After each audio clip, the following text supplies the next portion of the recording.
Oh, it's broken.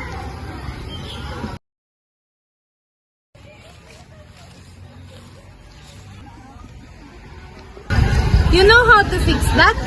How? But before that, let us know what is multimedia. Okay, we're diving into something we use and love. Multimedia.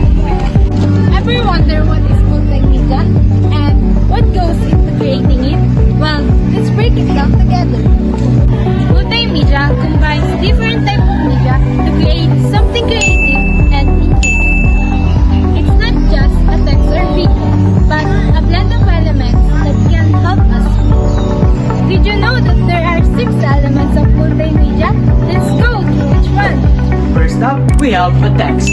Text often conveys different information in best of box, instruction, or context. Next is images.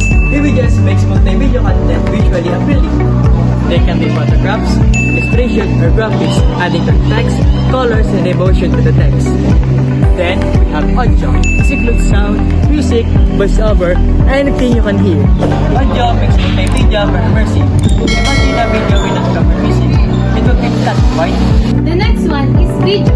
Video combines images and audio, creating a powerful tool for storytelling. Whether it's a blog, a tutorial, or a documentary, video helps us to explain in dynamic